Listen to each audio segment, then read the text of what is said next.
All of us aspiring Lenormand readers want to be able to read a grand tableau effectively. It is really the goal of the Lenormand practice to be able to master this amazing and massive 36 card spread. But often and for a while, we are intimidated by these very long lines that we find in the tableau, like the 8 card lines and the 9 card lines, and also even the smaller lines and all of these diagonals that we find in it. So how do we go from where we are right now to being able to master a grand tableau?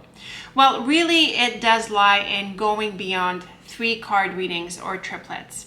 I did do a video about how to read 3 cards, so you might want to tune into this. But in this video, I want to tell you about how we go beyond 3 card readings.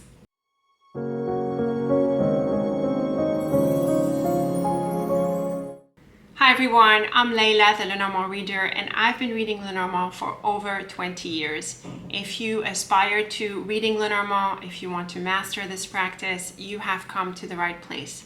I have lots of resources for you, so be sure to explore the website and all of the links that I have in the description box for you. And do like and share this video so that more people can find out about this amazing practice. As you know by now, the Lenormand Petit Jeu deck is made up of just 36 cards. So the way we get a lot of meaning and a lot of variety in the meaning of the cards is actually by combining the cards together. So it's not really about reading the individual cards, it is more about reading them in pairs, triplets, and beyond in what we call sentences in order to tell an amazing story with the cards. So the way to read longer lines is actually to start by combining the cards, starting with pairs and then moving on to triplets and then beyond. And the way this works is really by linking the cards together into a story. The first stop is really the 2 card combinations or the pairs.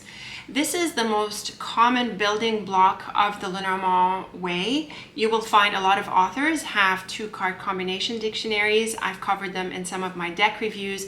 I have my own pairwise combination for each of the cards with every other card in the deck, so feel free to check these out. And then once you've got a good handle on the pairs, you do the same with triplets. So the triplets is really 2 pairs that you combine together. And there's a central card that you can use to sort of focus the way you interpret the triplet. I have plenty of horoscope readings and other forecasts on the forecast channel where you can get a sense of how we can weave the cards into sentences for different signs, to answer different questions and pick a cards. And this is really the way you interpret the cards in like a more coherent whole instead of individually, to get more variety in the meanings and richer insights out of your cards. And so it's not just about reading the cards together, but it's also reading them together to answer to a specific context, like I covered in the correspondence video. So once you have a good handle on 2 card combinations and you can do triplets, you can apply the same idea to longer lines. You can go for 4 cards or 5 cards. I tend to read lines in odd number of cards, but there are other authors who use even a number of cards. It is really up to you. The idea is that your lines become longer so that you practice weaving the combinations, the triplets together into a longer line so you can tell an interesting story with the cards. So in a 5 card line, we have 4 pairs of cards and they overlap. Like there is 1 card that is in common to 2 pairs and so on until the end of the line. We also have a triplet and a pair, or a pair and a triplet. We also have 2 pairs and a central card. There's all sorts of different ways that you can parse the longer lines so that you can make sense of the combinations. And there isn't really a formula or right or wrong way to do this. It really just depends on the flow of the cards. The cards themselves could be attracting your attention to a certain combination. You might pick up a certain flow within the line. It really depends, and the idea is that you're spontaneous with this and you can flow with the cards specifically for the context of the question that you are reading the cards for. I appreciate that when you're first getting started, this flow and this intuition of how to put the line together, how to make sense of the line, doesn't really come out immediately. It tends to take a bit more practice. So the first basic step to start building your interpretation muscle with longer lines is really just to string the cards into pairs. So start with the first two, and then the second card pairs with the third with the fourth with the fifth, and so on until you've covered your line. And so in this sense, you can see how the story unfolds. This also helps you practice your pairwise card combinations. And once you're comfortable with this, you might, put a triplet together or parse the cards in different ways, like I was just saying, like 3 cards and a pair and a triplet. It depends on how many cards you have in the line. But again, I really think that the key here is to go with the cards and how they invite you to flow with the cards as soon as you're ready to do this. With an odd number of cards in a line, you might like to zoom in on the central card. I do have a few resources on central cards in the blog and other areas. I'm going to link them in the description box. The central card can help you focus on a key area that is central to the question that you're asking about. So it can sort of stand out, and then you can see how the cards on the right and left of the central card sort of support it, or they give you additional information. Focusing on a central card and having it stand out a little bit can help with parsing the rest of the line. So for example, if you have a line of 5, you have 1 central card and 2 pairs next to it. You could sort of see how these 2 pairs relate to the central card. You can also do the same thing with a line of 7, where you have a triplet on either side of the central card. And of course, when you have tableau style layouts, for example, in a portrait, you also have a central card, and the central card in a portrait is pretty significant. So you see how it connects with the cards around it in the portrait. So central cards are a helpful tool to focus on when you're doing a line. They help you zoom in on the theme or perhaps as the main outcome. There are different ways you can interpret the central card, and it's up to you. And it's also depending on the line itself. In time, you will develop that flexibility and that spontaneity with the cards, and you'll be able to answer to them in the sense that you're able to see what they're trying to tell you. So you sort of go with them, and you go with how the line is inviting you to interpret it. You can also have more than 1 central card. It depends, again, how you want to parse the line. Suppose you have a line of 7. You can have 1 central card, or you can have 3 central cards, and you will have a pair on either side. If you have an even number of cards, you might have 2 central cards instead of 1 or 3. So again, this is flexible, and again, the idea is to go with how you feel the cards should be read specifically in this reading for the question that you're answering. Before we try a few examples, why don't you leave me a comment below telling me where you're at with your card combining skills with the lines that you're reading. Are you sort of stuck at the triplets or the pairs, or are you trying to go beyond? Are you even reading longer lines than 5 or 7? And are you reading tableau styles, putting all of these lines together? Let me know in the comments where you're at with this skill in your Lenormand practice. So let's recap quickly what are the steps to build your card combining skills with longer lines. First, you want to make sure that you understand individual card meanings. So really just a 1 card interpretation. And then you want to get a good handle on your pairs, that's 2 cards, and then also your triplets. And all throughout that you're practicing 1, 2, and 3 card readings, you want to make sure that you're trying to answer questions, because the idea is to interpret the cards for the question, for the context of the question. And once you're pretty flexible with that and you're flowing with it reasonably well, then you might want to go beyond 3 cards. You might want to try 5, 7, and even 9. Because the idea is that you are going to start, weaving the pairs and triplets into a longer sentence, into some kind of story that unfolds. And so it's really pretty much applying what you've done with the smaller lines to the longer lines. It's very much the same idea.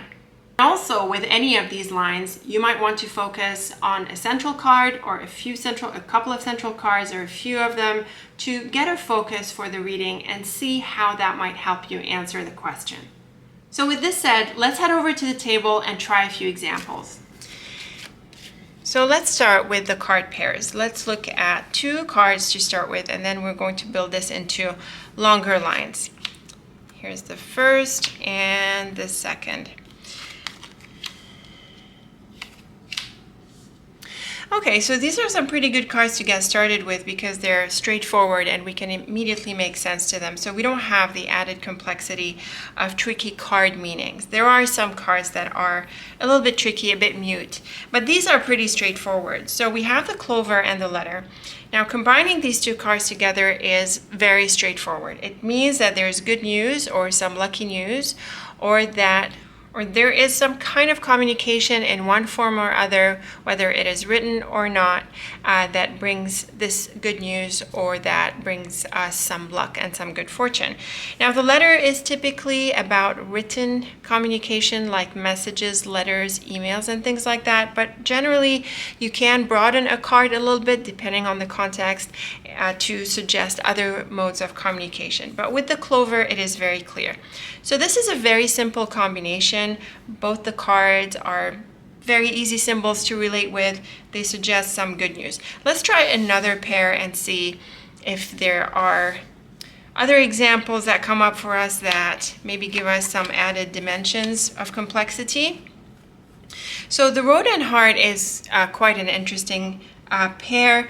Because the heart comes on the other side of the road, I would say this is exploring or going down the path of a connection or an interest, probably in the context of a relationship. If the road came after, I could maybe suggest that there is no strings attached kind of situation because the road tends to be open-ended.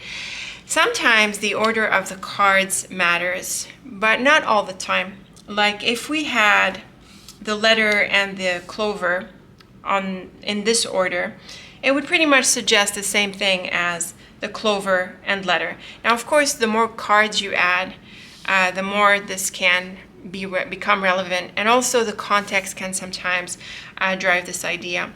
So the road and heart, I think, is pursuing a path that you want, a path of interest. It's going after the things that make you happy.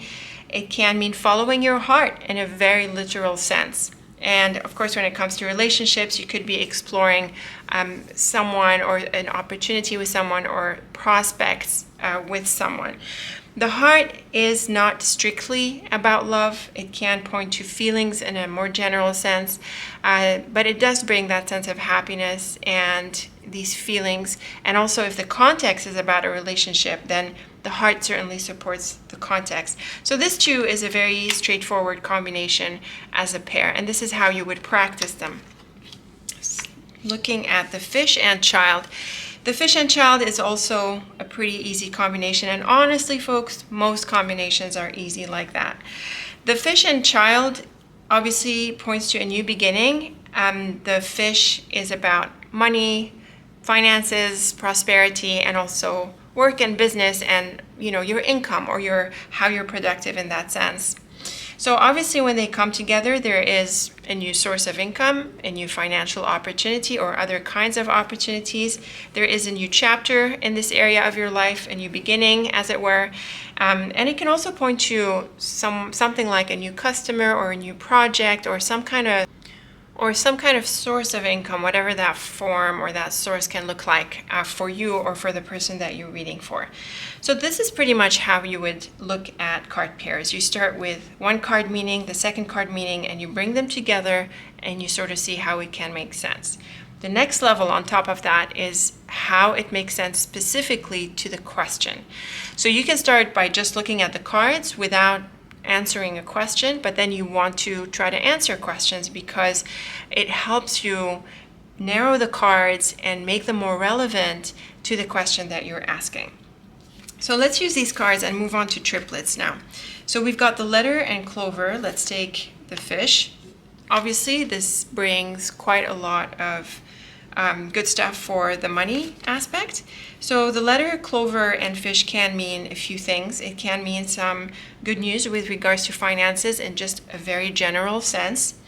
The letter can more specifically represent an offer, for example. So in the context of work, if someone is looking for a job or looking at making changes in their job or improvements in it, then the cards are really good, and they suggest that there's a strong element in terms of the income, the money associated with the work. In a business context, something similar would apply.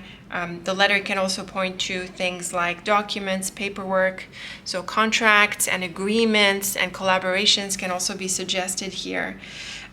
Really, the letter brings this kind of green light or some kind of opportunity that has this strong financial element. Now, the cards are not specifically about relationships, but if we were to look at the cards in terms of a relationship, like we do in the correspondence exercises, you can check out that video. The cards are also supportive because they generally point to good news. And the fish can be exciting when it comes to relationships. It tends to be associated with the physical aspects of a relationship. So typically that aspect is fulfilling when the fish shows up in this context. So really, these are good news cards any way you look at them. Let's try a different triplet. Let's try the other three here.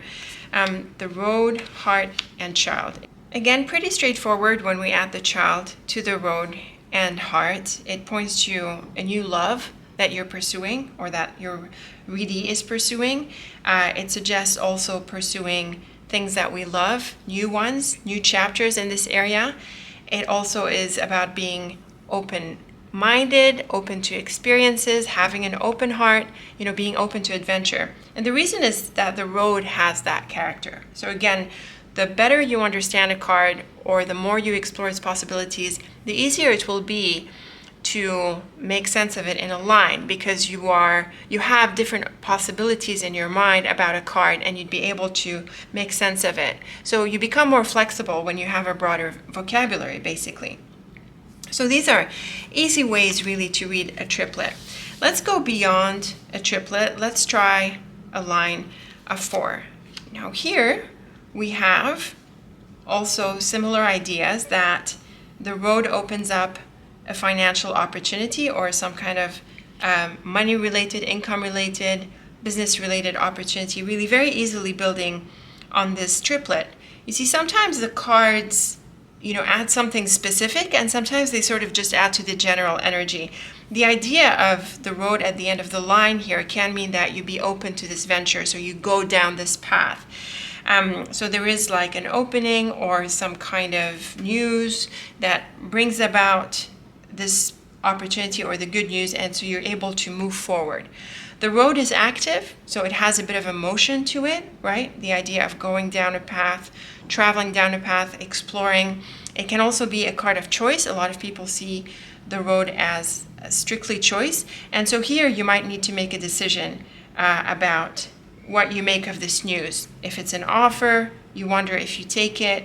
If there's something you need to respond to, you might consider how you do that. The road can bring these choices, but I would say because of the clover, generally the line is pretty positive. Now in a line of 4, you don't really have a central card. You have 2 central cards. In a line of 3, you have a central card. I feel that with even number of cards, the idea of a central structure or a central pair or triplet stands out better when you have a longer line. I don't think it stands out so much in a shorter line like a line of 4, but you still might feel that it is relevant or you feel that it stands out.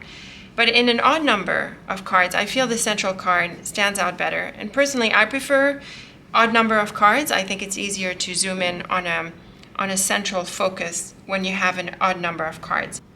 So a central card can sometimes bring up the theme. It is up to you in a way how you like to focus on the central card. With the clover in the center here, it really focuses on the blessing or the good luck factor that is coming through this news here through the letter and fish. If we had the road in the central position, it might focus you a little bit on how you move forward, the choice that you need to make, and if you go down that path. It also focuses on this action of moving forward with it if you take the road to mean that. So it's really pretty straightforward. It's really when the lines become longer that it becomes about how you weave the cards together. So let's move on to a line of 5. I'm reshuffling the deck just to refresh it and pick some new cards. Let's draw 5 cards. Ooh, we got the fish again. The coffin. Nice. The stork.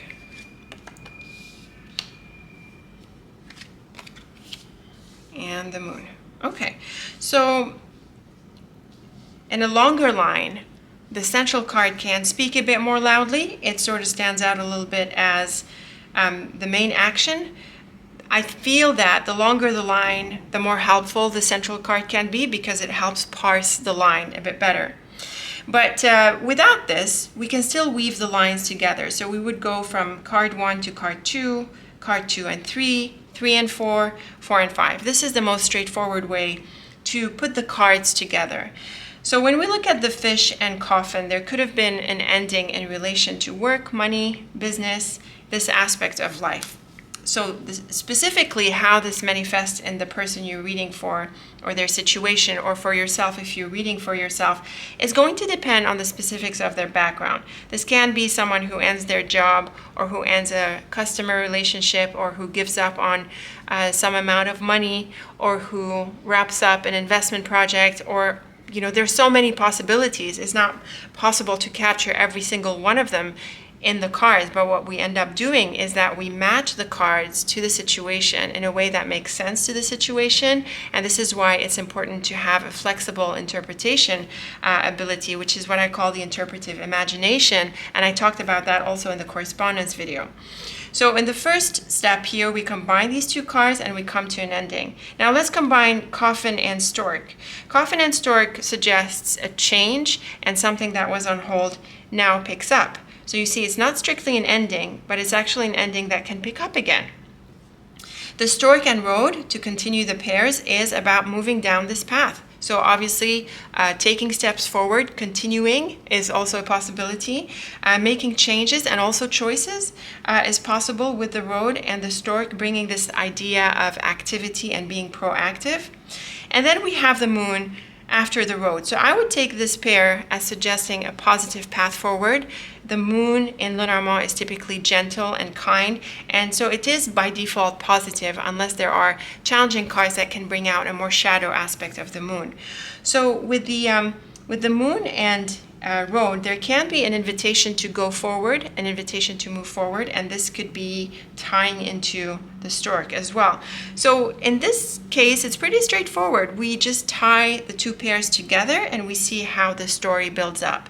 So to recap this line, it's possible that something that was on hold or on a pause picks up again and we're able to move forward with it.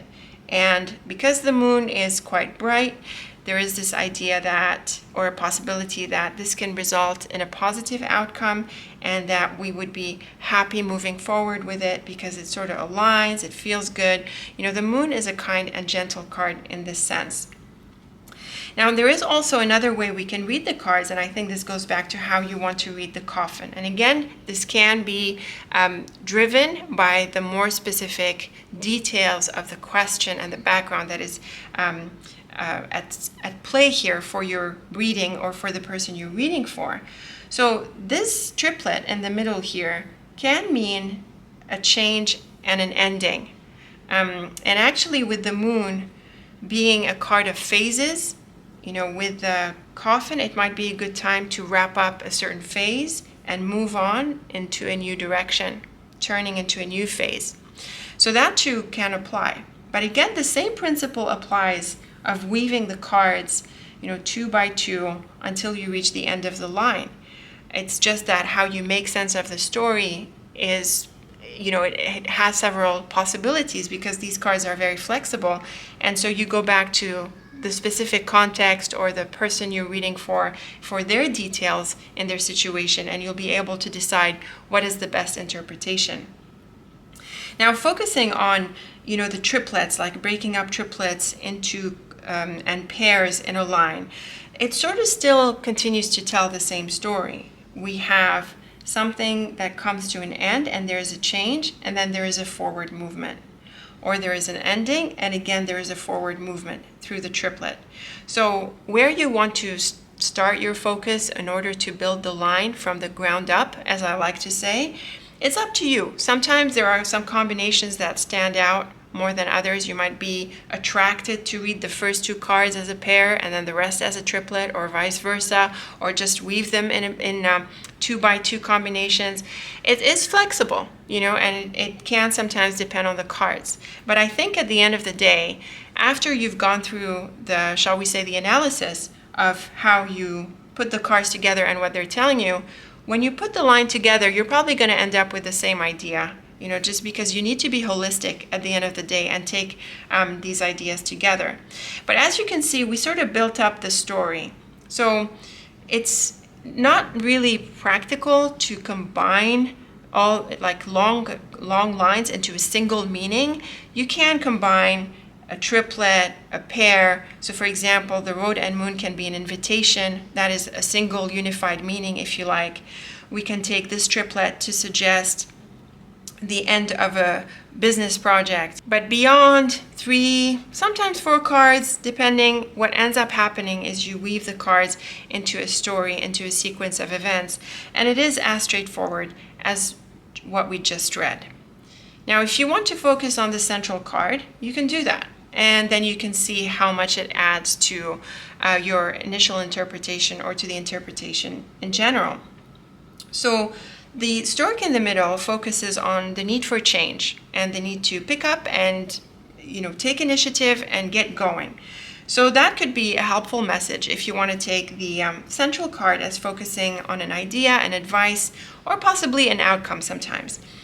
The fish and coffin and then the road and moon are clearly on either side of the stork, so you might want to parse the line in this way as one way to look at the line. The fish and coffin can mean a wait for funds. The road and moon can be a positive way forward, an invitation to move forward. Clearly with the stork, something that was on hold can now come through and change and move forward. So again, it doesn't really add all of that much to what we initially saw. These are just ways you can pay attention to the line in case it gives you additional insights. And oftentimes cards are what help you do this or what might make a difference in how you parse the line. Let's go ahead and do a line of 7. This is a longer line.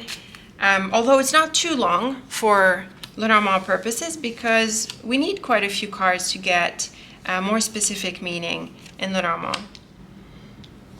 Okay, so here is a pretty challenging line because we have the whip and the scythe both figuring together, and usually when these two come together, it can be some pretty strong energy here. But I have to say also that the rest of the line is pretty positive, and what really stands out is the key, especially the fact that it is in the middle. So this is an example where I feel that the central card can be helpful in its central position to tell us a little bit more about what is going on with the challenges. The key is a card of solutions, of resolutions, of good thinking, resourcefulness, and intelligence. So when I see it in the central position, even if there are challenging cards, it is a helpful insight into the idea that we can overcome these challenges, or that perhaps there is a good reason for them, or that we need to confront certain aspects at play here. So the central position of the key as a positive card in contrast with these challenging cards tell me that there could be an upside to this or a good reason for it, and that we will also be able to overcome it. That might be something you want to look at as well. You don't have to read the cards in this way, but I feel it tends to work out well when you interpret the cards, longer lines especially, with some help from the central card. So let's do the 2x2 weaving here. We have the road and moon, which we got in the line of 5, and like we said, it points to exploring a path forward. It can be an invitation. It is also a gentle unfolding and suggests a phase. We also have the garden on the other side of the moon. Now the garden with the moon I take to mean an invitation more often than not. This can be a gathering or a get-together. It can be an evening of sorts, maybe not so much a party, but there can be some kind of interesting event here. And then we have the key in the middle. Obviously the key and garden brings good answers, good solutions. But then we have the whip and the house and the scythe. So the key and whip would typically point to solving a problem. Sometimes people will want to see the key on the other side of the whip to feel that the problem has been solved. With the whip on the right of the key, it suggests that we need to approach a problem and that it is not so much solved. The whip and house clearly points to a problem within an environment, this environment represented by the house, and then we have the scythe on the other side of the house, which clearly points to a parting and a letting go, a separation of this house from this house, or there can be a breakup of the group within this house. Now, because the key is in the middle of the line, I feel that it helps us interpret the rest of the line here a bit better, in the sense that it encourages us to go down this challenging path of letting go of this environment, separating from it, moving away from it. So when we wrap up the line from the beginning to the end, I feel that the story that is unfolding is that we could be exploring a place. We might take something interesting out of it because of the key, but then afterwards it sounds like it's better to move away from it. It can also suggest a different scenario depending again on the specifics of the question that is being asked. Another scenario that I can see in the cards is that there is an opportunity that enables us to make a change. I see this a lot when it comes to work, where people look for a different job. They're not really happy on the job.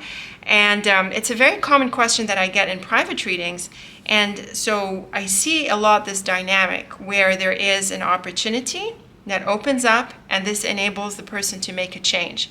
And the change can be a bit of a rough transition. Obviously, sometimes people wrestle their way away from a job, or there are some negotiations and challenges in this regard. But this too is a scenario that can apply with the cards. So that's how you can weave the cards. And again, really this pairwise stringing of the cards into the sentence applies. Having a focus on the central card can help interpret what is the takeaway, and it helps also parse the different parts of the line. And again, the cards are often the main driver of how best to weave the line together. That's why there isn't really a substitute for practicing. Beyond the basic understanding of the cards, it's really just getting into these lines and making sense of them.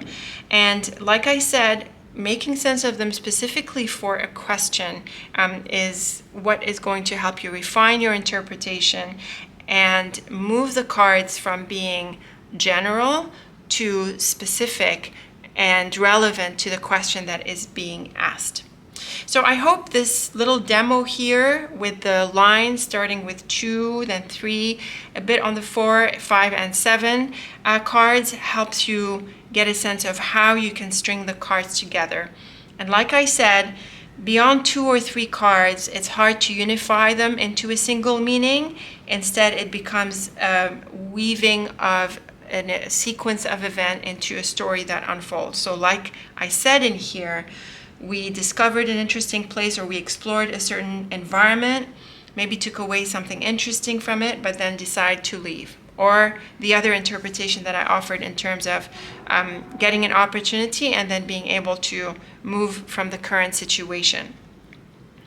So let me know your thoughts about these interpretations, or if you would look at the lines a little bit differently, if you would weave them in a different way. I look forward to your comments. So these are my tips for you to go beyond 3 cards. Let's recap them one last time before we close the video. First, familiarize yourself with individual card meanings. Then practice card pairs. Then practice triplets. And then from there, go to 5, 7, and longer lines. And use central cards and other card structures in the way that you feel makes sense to you. And all throughout, it's important that you answer questions so that you become skilled with interpreting the cards specifically for these questions. If you've enjoyed this material and you want to take a deep dive into Lenormand, You might be aware that I offer one of the few master programs to master Lenormand, the certification program. Be sure to check it out. I've got the link in the description box. And I also have a whole lot of other resources on the website, from the free resources to the master guides and the smaller courses, as well as now I've been offering master classes and workshops that you can tune into. So explore everything that is available on the Lenormand Readers website. There's plenty to help you move forward with this amazing practice. And if you enjoyed this video, then please give it a thumbs up, like, share, and subscribe to the channel so that you're always up to date with the tips and forecasts that I offer through Lenormand. Thank you so much for watching, and until next time, take very good care of yourself.